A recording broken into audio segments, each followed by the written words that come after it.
Yo សួស្តីអ្នកទាំងអស់គ្នាថ្ងៃនេះខ្ញុំនឹងនាំបងប្អូនទាំងអស់គ្នាមកស្គាល់ពីកណ្ដាំ HG OX72 មួយប្រភេទដែលស្អាតមាំធន់ហើយ detail ខ្លាំងមែនទែននោះគឺជា version origin យើងឯងកណ្ដាំ OX72 មួយនេះគឺដកស្រង់ចេញពីរឿង The Origin ផ្ទាល់តែម្ដងហើយបើមិនតមកមើល version ហ្នឹងទេគួរតែមើលរឿងហ្នឹងទៅល្អមើលមែនBandai បានផលិតកណ្ដាំនេះឡើងនៅឆ្នាំ2020ចំណែក pilot ដែលបើកណ្ដាំនេះបើជាបងប្អូនមួយចំនួនស្គាល់ហើយគឺ Amaru យើងណាតែលើពាក្យ Amaru គឺជាតួអង្គឯកហើយ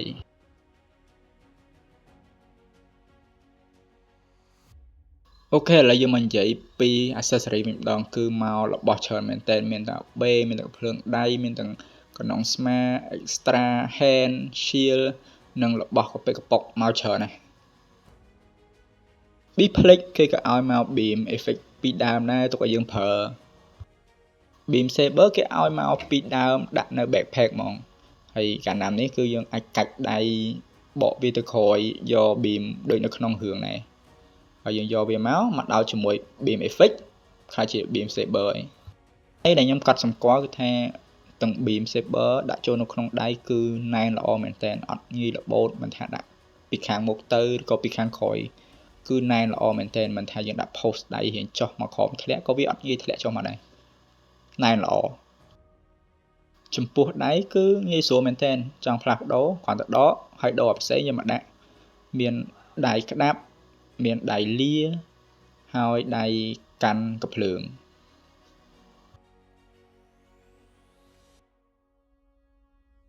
គេឲ្យមកកាភ្លើង rifle middle type ហើយកាភ្លើង rifle early type អញ្ចឹងយើងស្រឡាញ់មួយណាប្រើមួយហ្នឹងទៅហើយកណ្ដុងនៅស្មាមួយនេះកណ្ដុងនៅស្មានេះគឺស្រួលផ្លាស់ប្ដូរមែនតើគឺគ្រាន់តែយើងដក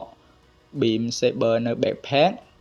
ហើយយើងយកវាមកដាក់ចូលទៅក្នុងប្រហោងកន្លែងហ្នឹងមក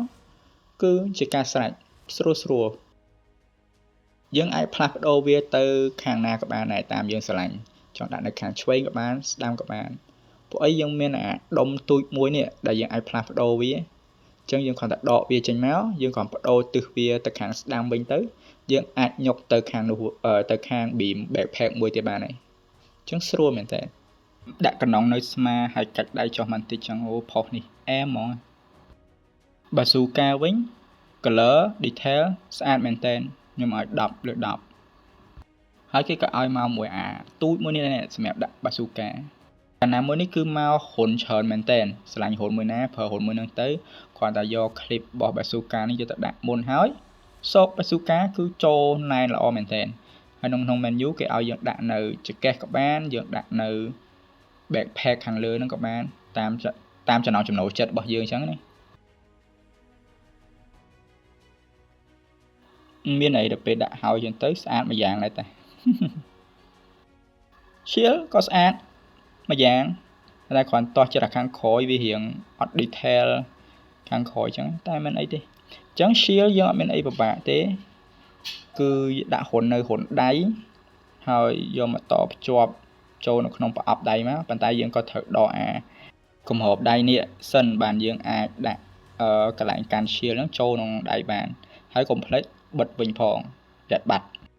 បើសិនជាយើងអត់ចង់កាន់ shield ទេយើងអាចមានជំរើសបាន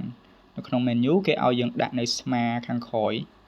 ញាត់ចូលហ៊ុន backpack ហ្នឹងទៅហើយកាច់រៀងប្រឆិតតិចមកដើម្បីវាឃើញវារូបរាងរៀងមួយទៅស្អាតតិច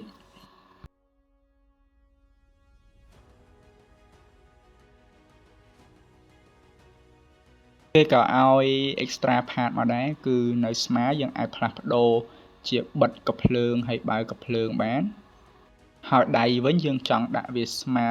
សាច់ក៏បានយើងចង់ដាក់ឲ្យវាចេញជាដៃកាភ្លើងក៏បានដែរស្មើវិញមាន2បែបឲ្យយើងជ្រើសរើសយើងចង់បែបធម្មតាក៏បាន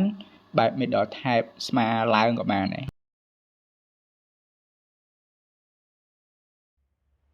អូខេចំចប់នៃវីដេអូខ្ញុំអាចនិយាយបានថាកាណាំនេះពិតជាស្អាត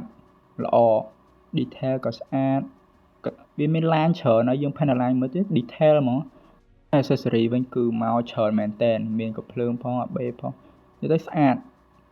ខ្ញុំឲ្យកណ្ដាំនេះផ្កាយ5 10លើ10ហ្មង ហើយពិតជា recommend ឲ្យទិញមែនតើហេតុអីវាល្អស្អាតហើយវាជាតួអង្គឯក